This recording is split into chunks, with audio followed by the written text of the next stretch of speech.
Au nom du Père, et du Fils, et du Saint-Esprit. Amen.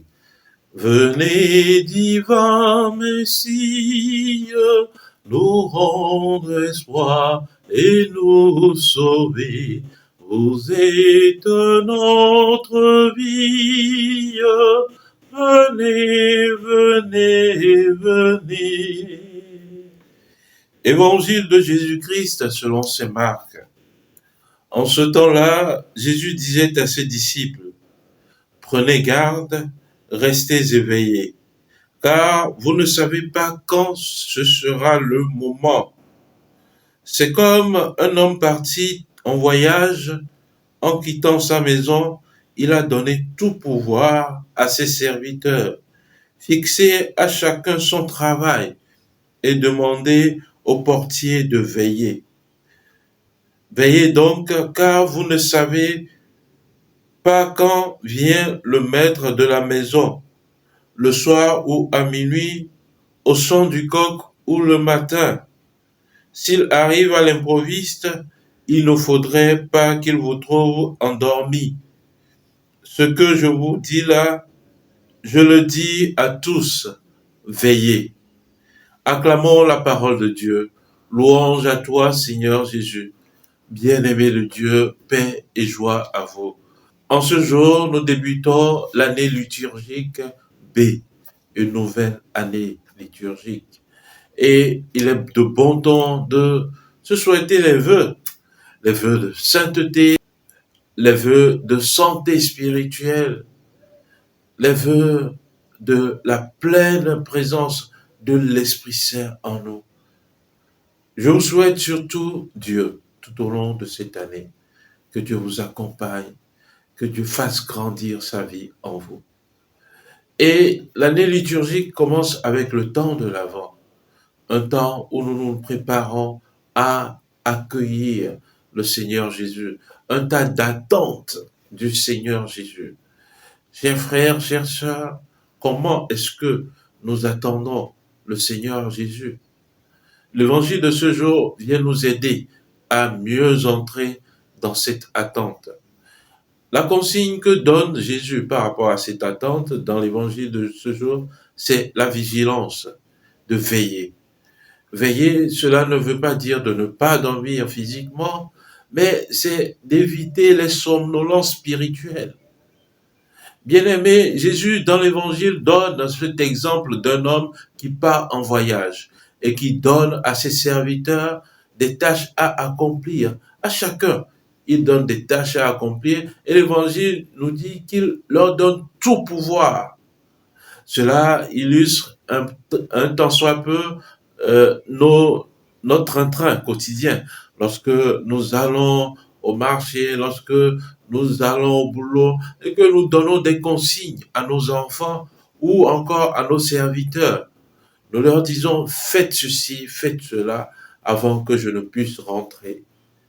Le Seigneur nous donne exactement chacun des services à accomplir dans ce monde où il nous envoie. Mais bien souvent, cet éloignement de Dieu, comme on le dit, cet homme qui part en voyage, cet éloignement de Dieu, semble pour nous être un temps de liberté, de libertinage, où nous ne savons même pas que nous avons des comptes à rendre, où nous ne savons pas que nous avons des tâches à accomplir et que nous avons des comptes à rendre. Bien-aimé de Dieu, quelle est ta tâche? Quel est le service auquel Dieu te destine en ce monde? Quel compte tu auras à rendre à la fin? Chers frères, chères sœurs, l'Évangile nous dit que cet homme donna tout pouvoir à ses serviteurs. Dieu nous fait confiance, il nous aime, il nous donne tout pouvoir pour pouvoir accomplir notre mission en ce monde. Ne soyons pas des chrétiens avec les mains entre les jambes, mais soyons des chrétiens assurés de l'amour de Dieu, des chrétiens qui reconnaissent leurs valeurs, des chrétiens qui savent ce à quoi Dieu leur destine en ce monde. Chers frères, chères sœurs, voilà la vigilance. Savoir ce que nous avons reçu de Dieu et mieux en vivre. La vigilance consiste également à éviter les occasions de péché et à être en prière. Chers frères, chères sœurs bien-aimés de Dieu, cet exemple où lorsque dans nos familles nous voulons accueillir un enfant, nous nous débarrassons des vieux vêtements, nous créons un espace adéquat pour cet enfant. Nous achetons un berceau, nous faisons le ménage pour créer un espace adéquat pour l'accueil de cet enfant.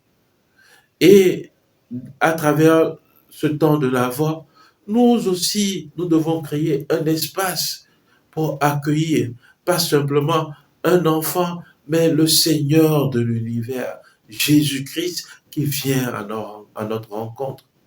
Ce n'est pas n'importe qui que nous accueillons, mais c'est le Dieu de l'univers, celui par qui tout a été fait, pour qui tout a été fait, en qui tout a été fait. Celui qui nous a appelés à l'existence. Nous devons être joyeux de l'accueillir. Nous devons faire tout pour bien l'accueillir. C'est aussi ça la veille. Le texte nous le dit par 3 fois. Restez éveillés. Veillez donc. Et à la fin, Jésus nous le redit encore. Veillez.